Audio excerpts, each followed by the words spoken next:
Seguimos adelante, aquí en Entre Líneas. Vamos a recibir a Daniel Rodríguez. Habíamos dicho, Daniel, bueno, una jornada, había mucha expectativa sobre la presentación, por lo menos de los principales aspectos de la ley de presupuesto. Súbitamente esto quedó de alguna manera eclipsado por el anuncio que terminó haciendo la ministra de Educación y Cultura, la doctora Muñoz, sobre la esencialidad de la educación, ¿no? Sí, nos llevamos dos temas de este anuncio del Poder Ejecutivo en la jornada. Recordemos el anuncio, cómo se trabajó con la presencia del gabinete y los miembros de las bancadas de diputados y senadores del Frente Amplio para recibir de parte del presidente y el equipo económico las grandes líneas del presupuesto que se va a estar presentando como máximo el próximo día 31. Exactamente. Después hay 90 días para aprobarlo, 45 en cada Cámara. Esto ya es sabido, ocurre para cada presupuesto quinquenal. Esto se va a repetir el miércoles con los dirigentes de la oposición, que por los primeros contactos que hicimos ya lo que quieren es tener como mínimo la misma información. Claro. Porque entienden que ya a esta altura, bueno, hay cuestiones para ir analizando previamente, pero necesitan ya tener los mismos datos que se presentó puertas adentro, obviamente, por parte del equipo económico a los legisladores. Pero bueno, lo que vos decías, esto nos cambió todo el anuncio inicial de María Julia Muñoz, que dijo, bueno, tenemos una noticia muy mala para dar, para arrancar, bueno, y tiene que ver con la esencialidad que se resolvió para la educación en primaria, secundaria y UTU a partir del miércoles y por 30 días.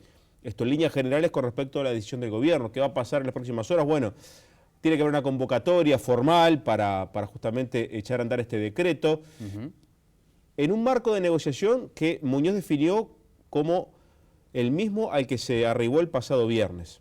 Claro. ¿Qué pasó? Bueno, justamente está negociándose el tema salarial hace rato, pero bueno, obviamente hay un montón de medidas que se tomaron la semana anterior y que se resolvieron para esta semana muy especial con un feriado de por medio, que obviamente precipitaron esta decisión del gobierno, más allá que en su momento se manejó en la campaña sobre todo, no hace poco, sino en la campaña que podía darse la esencialidad. Lo decía de alguna manera hace un rato la ministra de Desarrollo, no fue seguramente una decisión fácil para tomar para el Ejecutivo el declarar la esencialidad en la enseñanza, pero además marcando, Daniel, el techo, dejando los puntos claros que más de lo que se ha ofrecido a los sindicatos no hay margen para dar. Exactamente. Aquí apuntaba, por ejemplo, María Julia Muñoz, que hubo dirigentes de los sindicatos que, no digo que aceptaron, pero habían tenido una postura mucho más abierta a la propuesta como para seguir negociando. Obviamente hubo asambleas entre medio el fin de semana, hubo posiciones, algunas ya estaban siendo mucho más duras de antemano, como el caso de ADES, los docentes de secundaria de Montevideo que estaban con una huelga ya iniciada. Y lo que decías vos, Muñoz dijo, bueno, lo negociado está, la oferta se mantiene, pero hasta acá llegamos. Y además, ¿en qué argumentó la esencialidad? En el derecho de las niñas y los niños y adolescentes a tener clase, ¿sí? A no perder más clase. Además se refirió al caso de aquellas personas que, bueno, tienen inconvenientes por el hecho que no están los centros abiertos y eso provoca distorsiones en la vida familiar y laboral.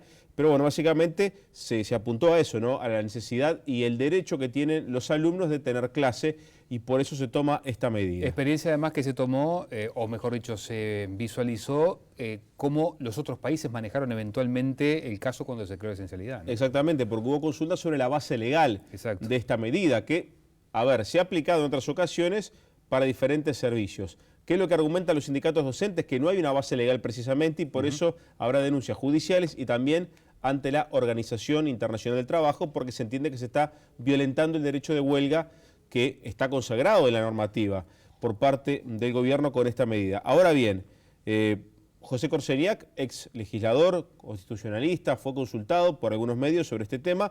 Es una de las tantas opiniones jurídicas que va a haber, pero bueno, él decía que no está atada la esencialidad a los servicios solamente y que en este caso sí se puede amparar el derecho a recibir clase, a tener clase de parte de los alumnos, en algo que seguramente, Alfredo, sea un debate jurídico que se abre en paralelo al debate salarial, ¿no? Exactamente. Si esta aplicación corresponde, hasta dónde las diferentes circunstancias en cuanto a reclamos pueden dilatar mucho más la cuestión de fondo. Bueno, eso es un tema que está ahí arriba de la mesa, pero la consulta de los colegas fue obvia, ¿no? ¿Por qué se toma esto y si hay base legal? Exacto. Y además un dato más para agregar, cuando fundamentaba la decisión María Julia Muñoz de ir a la esencialidad, decía, en el caso de los trabajadores de la enseñanza pública están teniendo, en función de estas negociaciones, un aumento mayor al de otras áreas públicas. También pasó ese mensaje. Habrá que ver cómo sigue la situación porque el gobierno dice que acá no se corta el diálogo pese a la esencialidad, que el diálogo está abierto. Veremos entonces cómo reaccionan o terminan reaccionando los gremios que han hecho todas estas consultas que dábamos cuenta. Y un apunte más, Alfredo, la reacción dentro de la bancada del Frente Amplio, más allá que no ha habido por ahora grandes posiciones, hay mucha gente que no está para nada de acuerdo, hay molestia de algunos legisladores, de sectores del MPP, por ejemplo, también desde el Partido Socialista. En definitiva, también hay una cuestión que a la interna del gobierno complica, ¿verdad? Pero bueno, el escenario está planteado en esos términos. Y en la oposición algo curioso, ¿no? A ver, recordemos que en la campaña se cuestionó, por ejemplo, el rol de los docentes dentro de los organismos de la enseñanza, que se dio en la última ley de educación. También se pidió mano dura en algún momento, pero bueno, ha habido de todo. Ha habido reacciones de cautela, hay gente que no se pronuncia y hay gente que ha cuestionado al gobierno por tomar una decisión que se la compara con medidas cuasi dictatoriales. Bueno, y después vino el momento de que haga uso de la palabra el ministro de Economía y Finanzas. Allí hubo una definición, digamos, del presupuesto nacional en algunos de los aspectos, que arrancó con una presentación advirtiendo sobre un contexto internacional complicado, ¿no? Sí, Astori manifestó la misma tesis que viene sosteniendo hace mucho tiempo. Hay 2 años que hay que seguir con mucha cautela, que son 2016 y 2017, y posteriormente se puede ver otro panorama, mejor, peor, dependiendo de la marcha de la economía nacional y también del contexto internacional.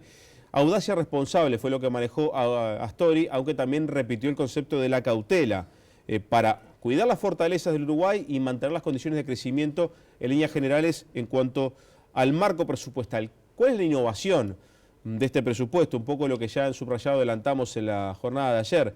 Se hace un presupuesto para 2 años, más allá que es quinquenal, se fija para 2 años, y para los siguientes 2 años, 2018 y 2019, bueno, habrá seguramente un rediseño. No será el 2020 porque, recordemos, el último año no se pueden asignar gastos. Exacto. Así que la rendición de cuentas será la herramienta con la que el Frente Amplio del Gobierno contará como para reasignar recursos a partir de estos 2 primeros años. ¿Y qué novedades dio en cuanto a números? Bueno, un incremento de 280 millones de dólares para 2016 y 190 para 2017. Esto es incremento, es lo que va a subir el presupuesto.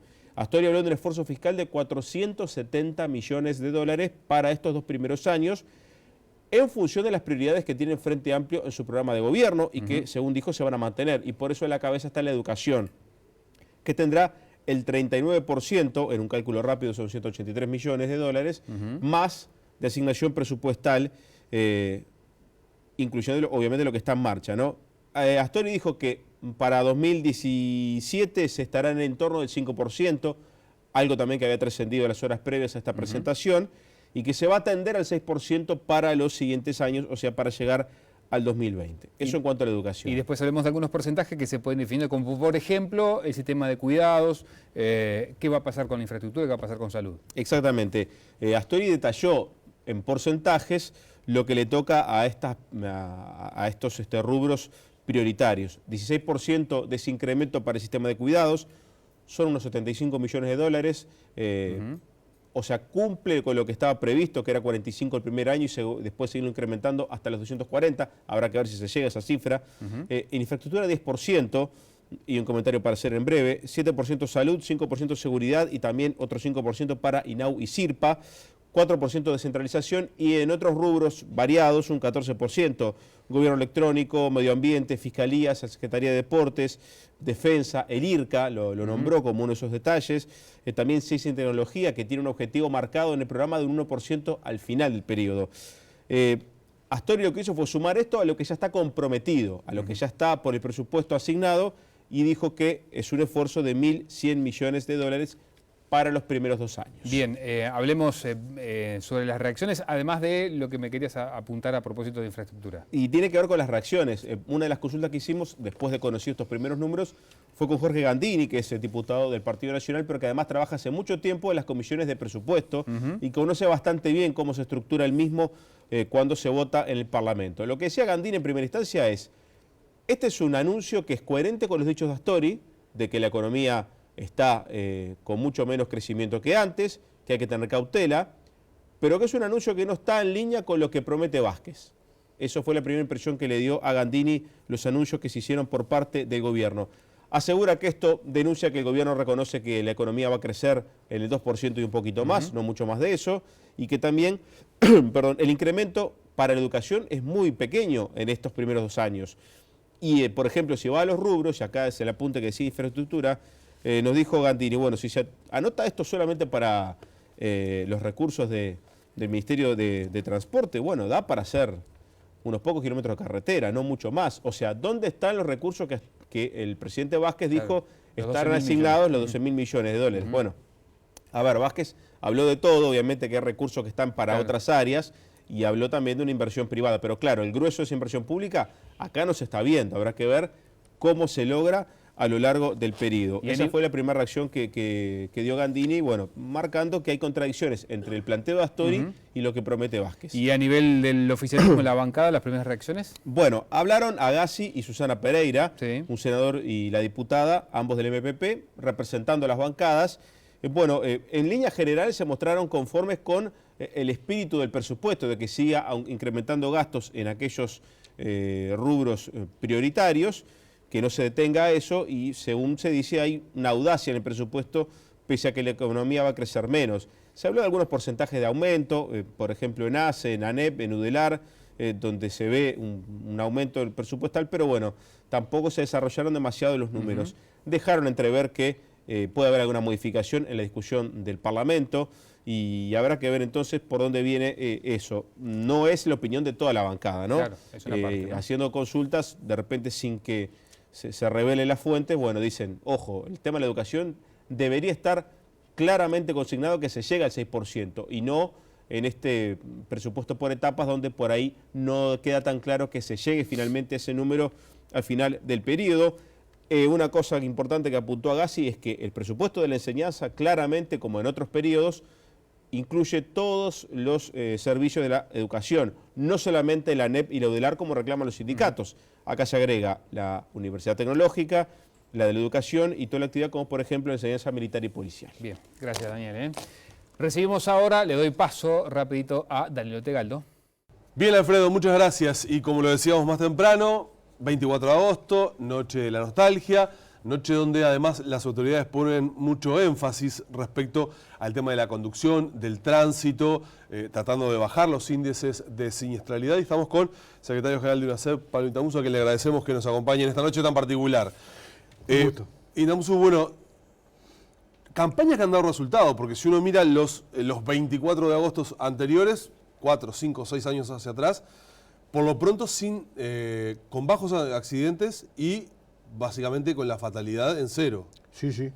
Este es el 7º año, que esperemos que transcurra todo, que se repita, como quien dice, pero bueno, siempre nos queda esa sensación, cada vez que termina un 24 al otro día, nos queda la sensación de que ¿por qué no lo hacemos todos los días?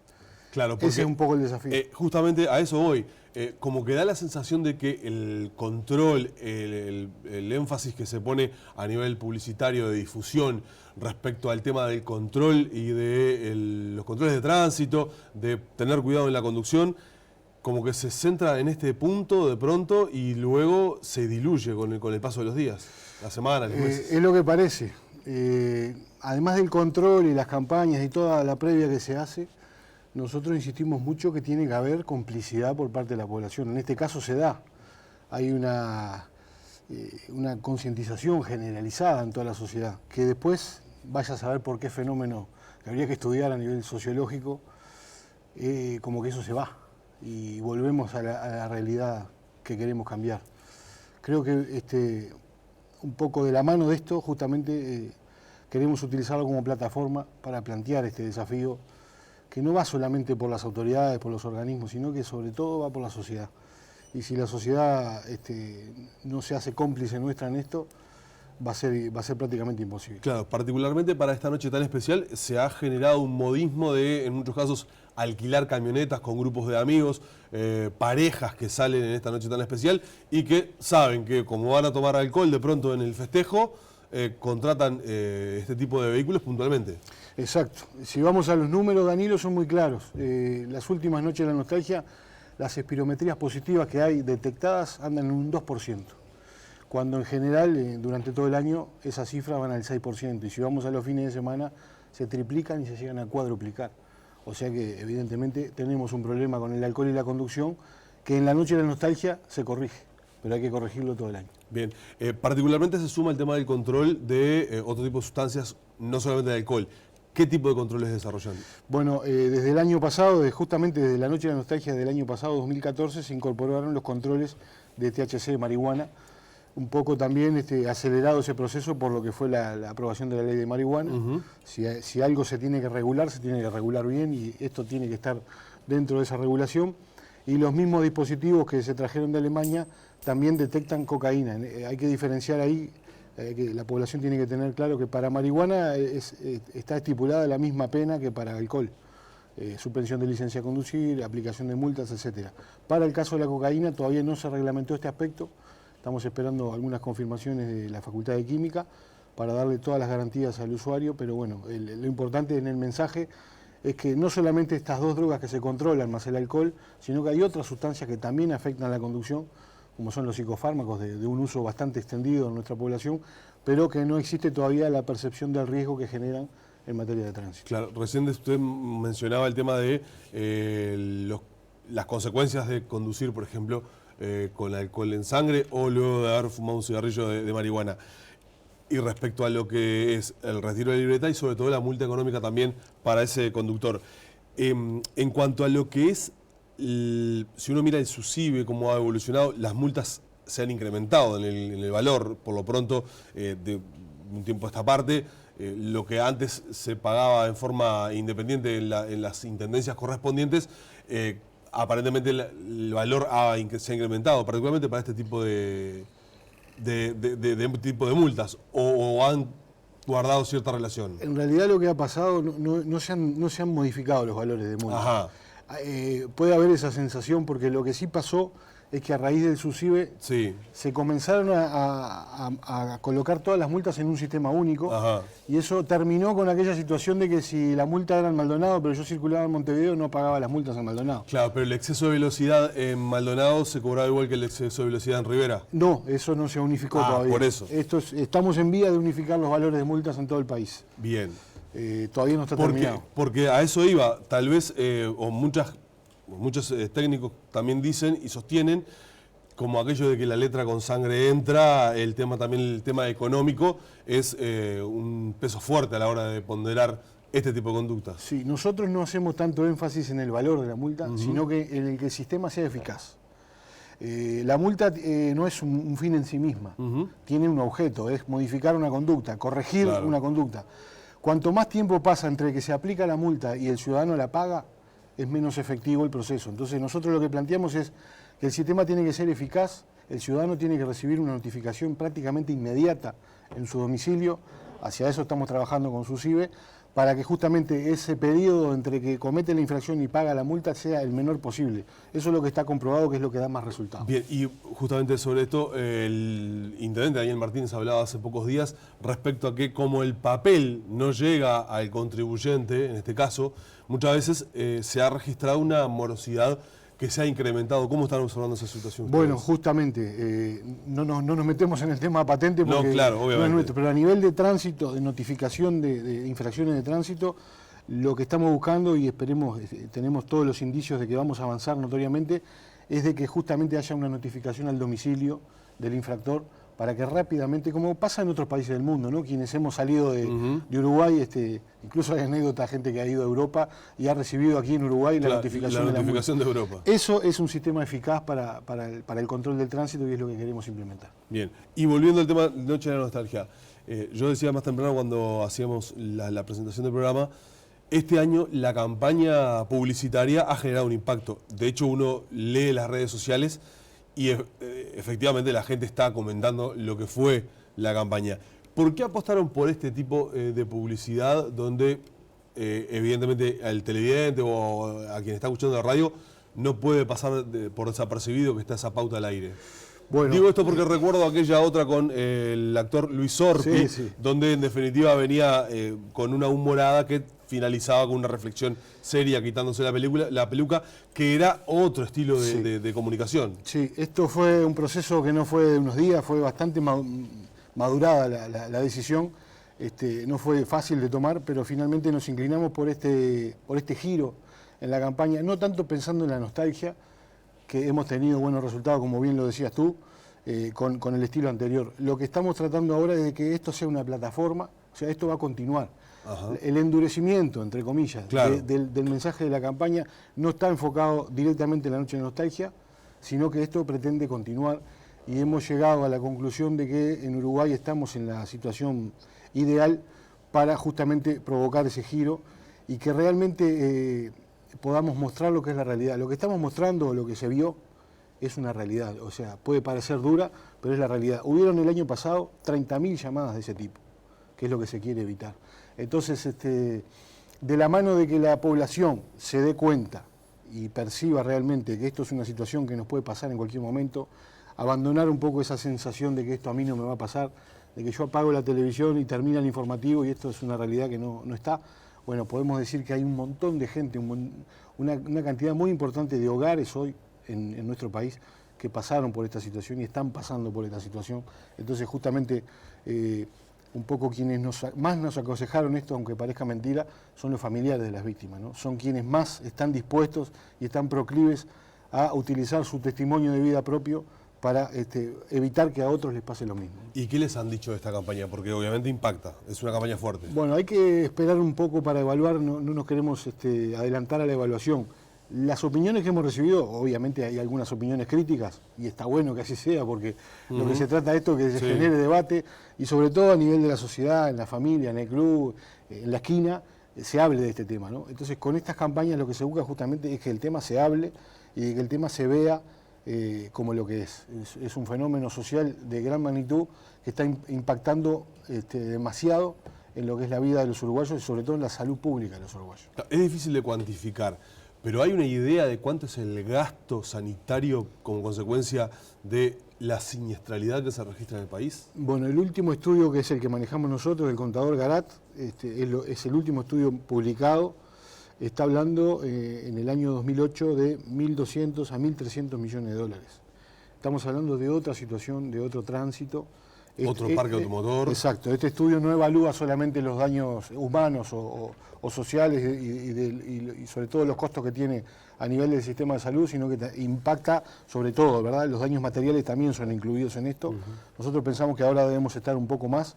Estamos trabajando ahora con Facultad de Economía para poder hacer un estudio de cuánto cuesta cada fallecido y cada lesionado en el tránsito para poder tener números un poco más certeros. Pero el trabajo del contador Garat está publicado en nuestra página web, se puede acceder fácilmente a él. Bien, y en materia de siniestralidad, en materia de accidentes, ¿cuál es la preocupación más importante que ustedes tienen como para revertir y superar en lo inmediato?